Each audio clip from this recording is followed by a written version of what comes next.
Ce jeudi, le Conseil national pour la sauvegarde et la patrie, le CNSP, a annoncé la composition d'un nouveau gouvernement. Composé de 21 membres, la nouvelle équipe du Premier ministre Ali Mahaman Lamine Zen compte en son sein 2 généraux. Une nouvelle équipe gouvernementale formée dans un contexte tendu. Au même moment, plusieurs chefs d'État de la communauté économique de l'Afrique de l'Ouest, la CEDEAO, se réunissent à Abuja ce 10 août pour trouver des solutions de sortie de crise. Si au départ l'instance régionale a d'abord opté pour un ton austère par le biais d'une intervention militaire, la CEDEAO semble privilégier la voie diplomatique. Il est vrai que la CEDEAO semble souffler du chaud et du froid, tantôt prêt pour une intervention militaire, tantôt favorable à une négociation.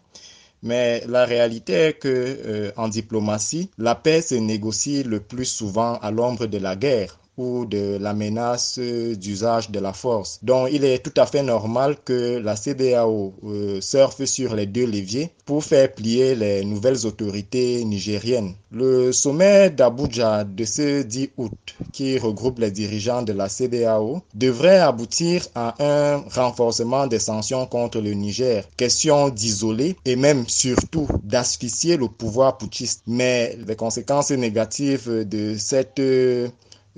ces sanctions se répercuteront davantage sur les populations civiles.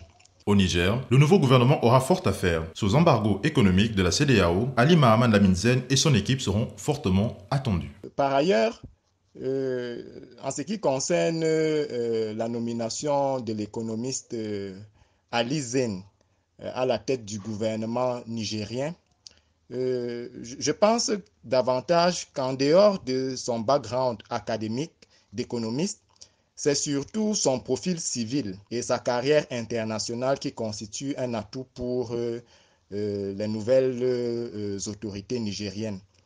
Parce qu'il a travaillé à la CEDEAO, il a été député, il a eu une grande carrière internationale, il a servi au sein de certaines ONG. Il peut donc être un bon intermédiaire entre la junte et l'international.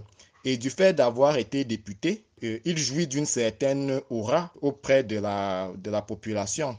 Donc, tout va donc dépendre de sa personnalité intrinsèque, s'il pourra être un premier ministre ayant des coudées franches ou alors un premier ministre aux ordres. En ce qui concerne donc les principaux chantiers sur lesquels le gouvernement nigérien pourrait s'appesantir, il faut d'abord, d'une part, sortir le pays de l'impasse politique due au putsch. Et ceci passe d'abord par un renforcement des liens diplomatiques avec les pays qui lui sont favorables, qui lui tendent la main. Et dans un deuxième temps, il pourrait également rallier les voisins qui ne lui sont pas hostiles. Je pense ici notamment à l'Algérie ou la Libye, qui, si une intervention militaire devait avoir lieu, ou subirait des conséquences néfastes en termes de migration. Donc, il serait tout à fait opportun pour eux de négocier avec les nouvelles autorités nigériennes en place. Enfin, le Conseil national pour la sauvegarde de la patrie devra bénéficier d'une équipe gouvernementale efficace sur le plan sécuritaire. Au sein de la région, le terrorisme islamiste crée de l'instabilité et inquiète les populations.